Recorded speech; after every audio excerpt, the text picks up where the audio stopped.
TikTok has been trending on Twitter over the weekend, as tons of new updates have been coming out about the sale of the company, seemingly all at once. And I got all the details of the new deal right here on I.O., including who the new owner is most likely going to be, and spoiler alert, it's not who we earlier thought it was going to be. Hey, what's up everyone, it's Mackenzie here, and today on I.O. I'm going to be filling you in on all the latest news surrounding the sale of TikTok. But before we get into it, make sure to like and subscribe below. Also check out our playlist right up there to see more news stories just like this one. Okay, so tons of updates have been coming out about TikTok and their sale to a US company over the last few days, as the deadline for TikTok to sell to an American company has been creeping up real fast. Last week, Microsoft's bid to acquire TikTok with Walmart was denied. This was after the owner of TikTok, ByteDance, stated that they would not be selling their coveted algorithm to any company. China also passed new technology export laws on August 28th that complicated the process even further. Initially, President Trump said he wouldn't extend the September 15th date to sell, saying to reporters last Thursday, quote, "We'll see what happens. It'll either be closed up or they'll sell it. So we'll either close up TikTok in this country for security reasons,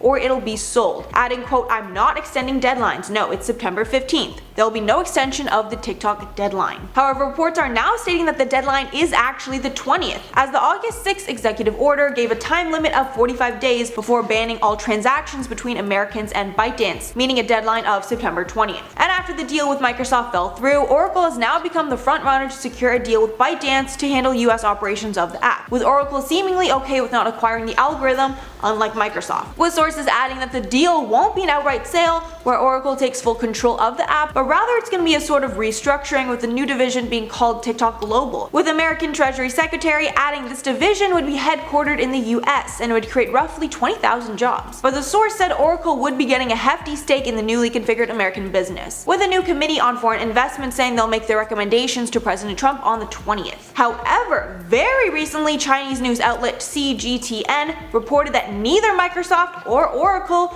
would be making a deal with TikTok, with the outlet reporting that after talks that Oracle would be TikTok's trusted tech partner in the US, there are now reports that their new deal fell through as well. However, at this time it hasn't been picked up by American news outlets, so I'm not sure how legitimate that it is. But like I said before, the deadline is September 20th, and it's extremely unlikely that Trump will extend this deadline, as he said earlier that they must sell or they would be getting shut down on that deadline. However, some reports are saying that he has extended the date from September 20th to November 12th, which is a week after the US presidential election. But it seems that a lot of news outlets are just really confused on the date in general, with some still thinking the original date of September 15th is the date that it must sell, while others are updating on the deadline change. So it's been trending on Twitter all over the place because no one really knows what's happening, including the date that it must be sold. But it seems like news is changing by the minute with the story, so we'll keep you updated with it here on the channel or on our Instagram, where we've been posting news updates to stories like this one. So follow us there if you want to see updates like this. Alright everyone, that's all for the story today, but with all the changes that will be taking place in the next few days, it seems that TikTok will be trending probably all week, with people talking about whatever updates are taking place. Alright, that's all for the story. Let me know what you're thinking down below, but before I head out, I'm going to shout out some comments from the top 5 people that have cut off Shane Dawson. So Jojo Sweet Home said,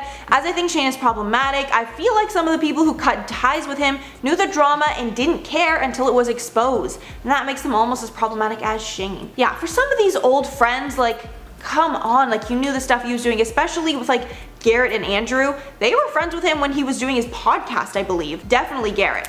So it's like, come on, like, you knew some stuff, don't be acting all high and mighty now, you know? Then Godspeed Megatronus said, "When it comes to Andrew and Garrett, it's important to remember that they were basically best friends before Garrett introduced Andrew to Shane. It wasn't mentioned in the video, so I want to make sure people knew." Yeah, I had no idea about that. I'm not sure. When I was researching it, I didn't really come across anything that said that, but thank you so much for you and everyone that included in the comments. That obviously does add a different layer now, but it still is interesting that they were both super good friends with Shane, and then I guess Garrett stopped being friends with Shane. We don't really know the reason, and then now Andrew isn't filming with him anymore and seemingly isn't friends with him.